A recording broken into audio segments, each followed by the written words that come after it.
Oi pessoal, tudo tranquilo com vocês? Então aqui a professora Rosane vai dar início nessa aula de Química do primeiro ano. Então nós temos que entender o que é Química, qual a relação dela com a nossa vida, qual é a importância dela para nós. Então, a definição da palavra Química.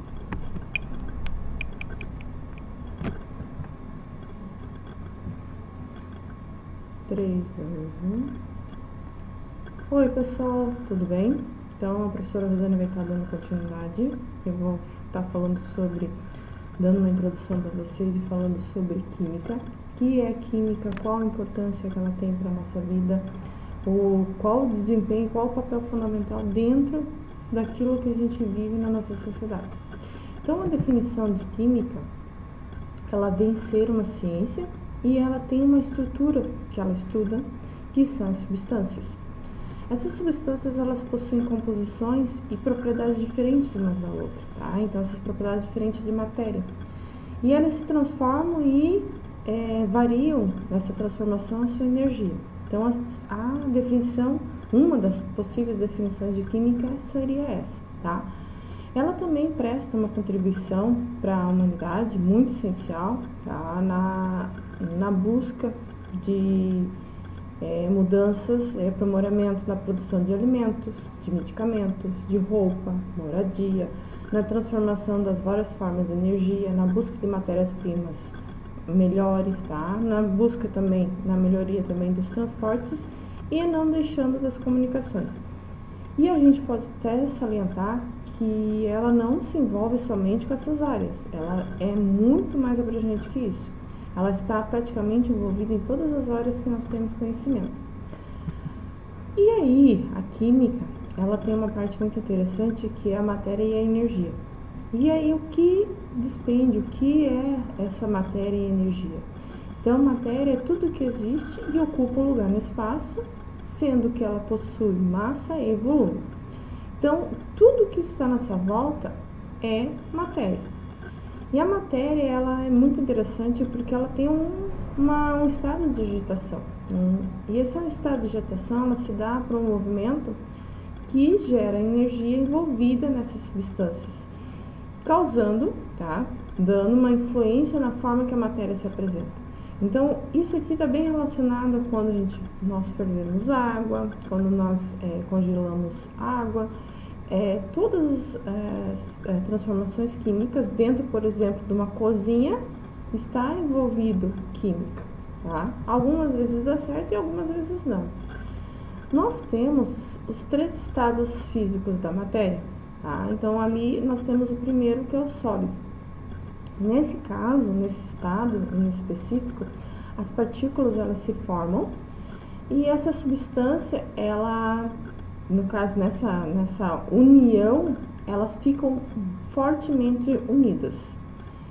E aí a gente pode observar, se fosse olhar microscópico, que essa união, essa proximidade dessas partículas dentro desses corpos sólidos, faz com que exista pouca energia ou um movimento entre elas. Essas partículas, essas moléculas, elas praticamente não possuem movimento. E aí, nesse caso, a matéria, o sólido, ele vai ter uma forma bem definida. Porém, nós temos outro estado físico da matéria, que é o estado líquido. Nesse caso, as partículas, as moléculas presentes nas substâncias estão unidas, mas de forma bem menos intensa, mais soltas, tá? Do que nos sólidos. E aí, ela vai formando pequenos grupos de partículas. O que acontece? Isso faz com que elas possam deslizar mais facilmente uma sobre a outra. Por isso, nesse fato do estado líquido, não existe uma forma bem definida.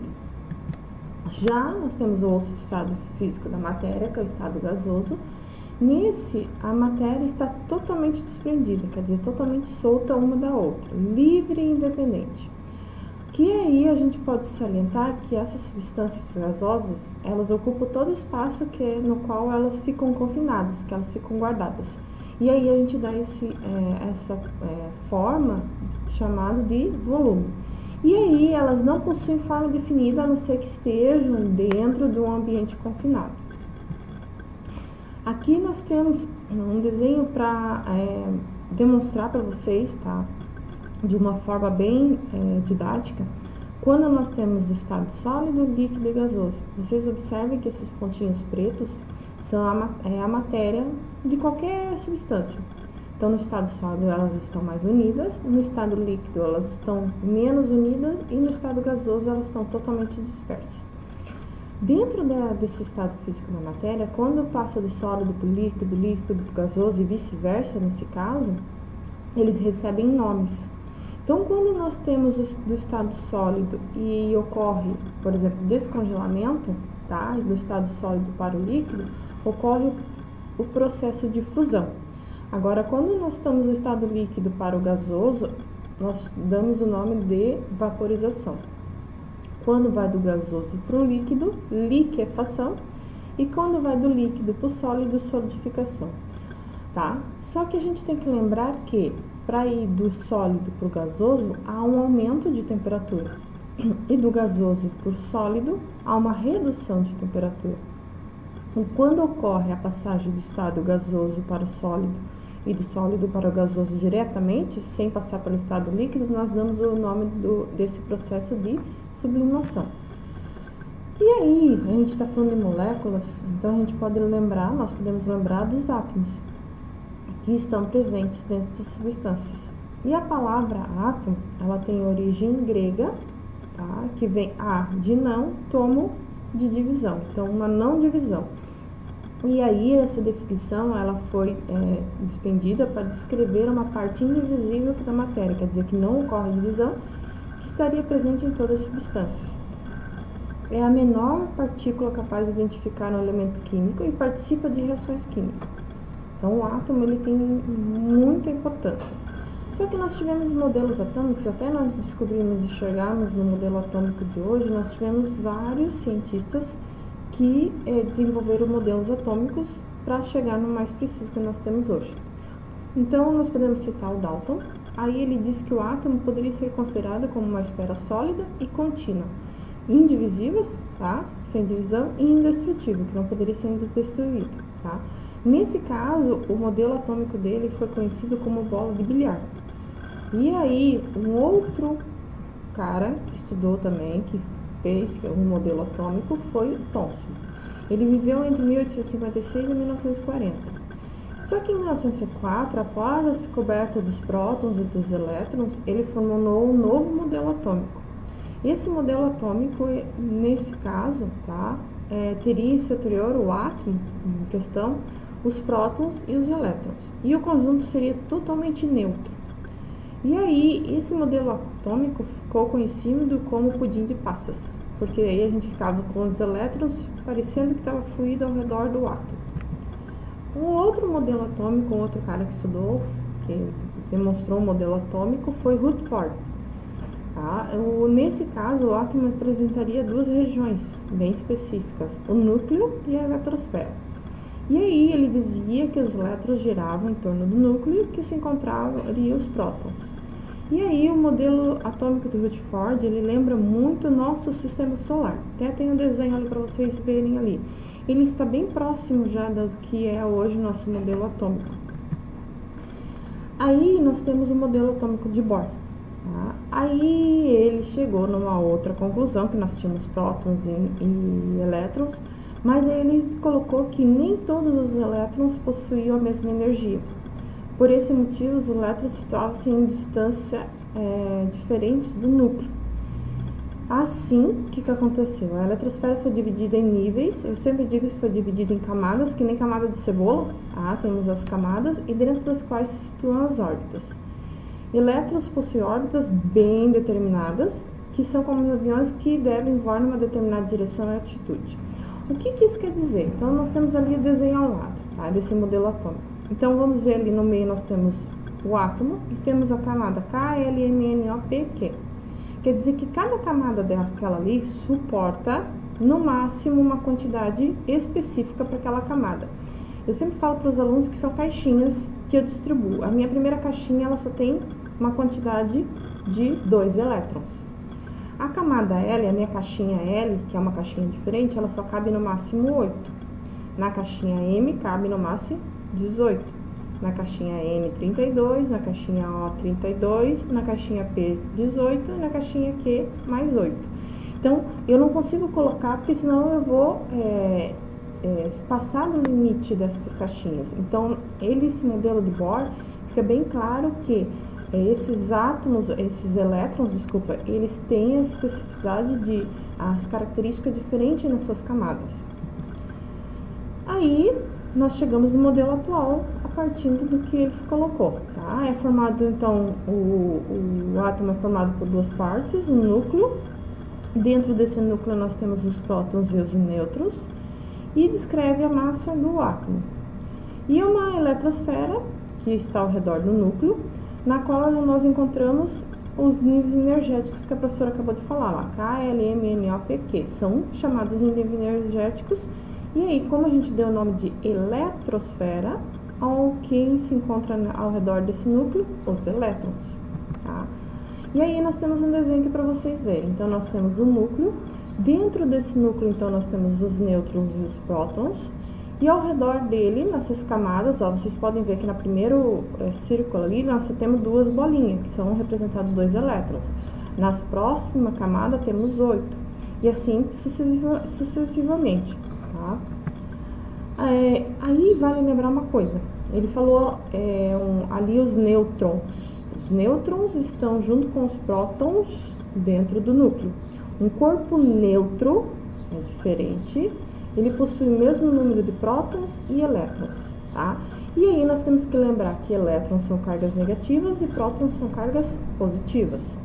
Além disso, nós também temos os cátions. Quem são os cátions? São os elementos que cedem elétrons, quer dizer, cargas negativas, transformando-se em íon de carga positiva. E essa característica é pertencente bem característico dos metais. Porém, nós também temos os ânions. Esses ânions são os elementos que recebem elétrons, transformando-se em um íon com carga negativa, sendo uma característica dos elementos não metais.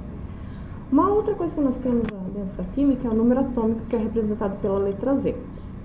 Por exemplo, o número de prótons no núcleo de um átomo. Quando se diz que um átomo de sódio, por exemplo, que é representado pela letra Na, quando o elemento químico ele tem duas letras como representação, a primeira é maiúscula e a segunda é minúscula. Se ele só tiver uma letra de representação, essa letra é só maiúscula, tá? Nesse caso, o número atômico do sódio, ele é 11. Isso quer dizer que dentro do núcleo dele, ele tem 11 prótons. Ali tem um outro exemplo ali, que é o S, que é o enxofre. Nesse caso, tem 32 e 16 ali. O que é 32? É o número da massa dele, que é a soma de quem? Dos prótons e dos nêutrons que estão dentro do núcleo. E o 16 é o número atômico, que é, nesse caso, o número de prótons, que é igual ao número de elétrons. Quando eu quiser calcular a massa que ele está falando ali atrás, a massa também, a professora deixou bem claro ali, a soma de número de prótons, P, mais do número de nêutrons, N. Quer dizer, são os dois camaradas que estão lá dentro do núcleo, tá? E aí essa fórmula ela pode ser representada por A, que o número da massa para calcular é A, igual a Z mais N, ou A igual a P mais N, tá? O Z e o P é a mesma coisa, significa prótons. Então, se eu colocar um exemplo que o sódio tem 11 prótons, 12 nêutrons e 11 elétrons, observe que os prótons e os elétrons são iguais. Para nós sabermos a massa em questão, a letra A da fórmula ali, então o número atômico Z é 11, o número de prótons, e o número de nêutrons é 12. Os elétrons, quando ele pede para calcular o número de massa, nunca é colocado. Se houver a soma dos elétrons juntos, está errado. Então, nesse caso, para calcular a massa ali, como está no exemplo, é A igual a 11 mais 12, quer dizer, prótons mais nêutrons, tá? E aí, nós temos os elementos químicos. A gente está falando de somar isso, mais aquilo, de elétrons, e quem se envolve nesse processo? Os elementos químicos dentro da tabela de elementos químicos. E aí, essa tabela, esses elementos químicos, ela é formada por um conjunto de átomos de mesmo número, tá? Cada elemento químico corresponde ao número atômico Z que o identifica, quer dizer, identifica ele. Então, Joãozinho e Mariazinha, dentro da tabela de elementos químicos também, cada um recebe um nome diferente. Cada elemento químico costuma ser representado por um símbolo. A maioria dos símbolos é escrito com a primeira letra do elemento. Mas, porém, tem alguns elementos, como a derivação deles são do grego, do latim, eles têm, normalmente do latim, tá? Eles têm letras um pouco diferentes, tá? Então, esses elementos estão em latim, tá? Na tabela, eles são arranjados horizontalmente lembra? Horizonte, em sequência numérica, de acordo com os números atômicos que eles possuem. Então, aqui vocês têm a tabela. Essa tabela, ela tá separada ali, todos os elementos. Eu vou chamar a atenção para vocês, por exemplo, nós temos o H, que é o primeiro lá de cima, é o hidrogênio. Mas, porém, na última tabela ali, na última coluna, que é a dos gases nobres, depois do 17 ao 18, nós temos elementos com duas letras. Então, a primeira letra é maiúscula e a segunda é minúscula, tá? Então, sempre vai ter essa característica. Então, isso aqui foi um resumo do que vocês vão encontrar no material ali sobre esse assunto. Desejo a todos um bom dia e nos vemos na próxima aula.